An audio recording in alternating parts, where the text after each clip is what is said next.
Hello, my name is Pastor Joe and this is today's video devotional. How many of you have ever made a vow to the Lord?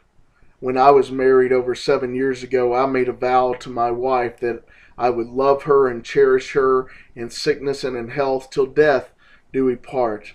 And I find in the Psalms, as the psalmist writes in Psalm 50:14, it says, "Fulfill your vows to the Most High." How important is it for us to fulfill our promises to God? I look around and I see so many marriages dissolving and ending in divorce. And I think to myself, what would happen if we heeded what Psalm 50 said and said, fulfill our vows to the Lord? Because you see, when we fulfill our vows to the Lord, we are being obedient to God. Whether or not the person we married loves us, whether or not, it's not based upon the other person's actions. It's based upon us fulfilling the vow that we made to the Lord.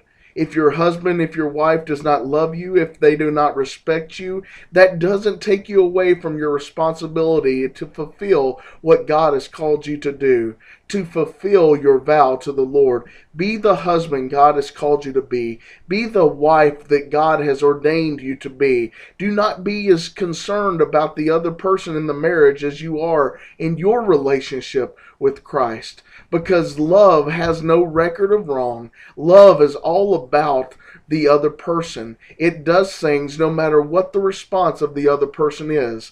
I'm not saying that you need to stay in an abusive situation or anything of that nature, but I am telling you that it would do us all well to remember that when we fulfill our vows to God, He says, "Call on me in the day of trouble, and I will deliver you as you honor me." We honor the Lord when we fulfill our vows. Marriage is not easy, but once we work and once you fulfill that vow of marriage, then it is one of the greatest gifts that God has ever given to us. Fulfill your vow today to the Lord. Have a great day.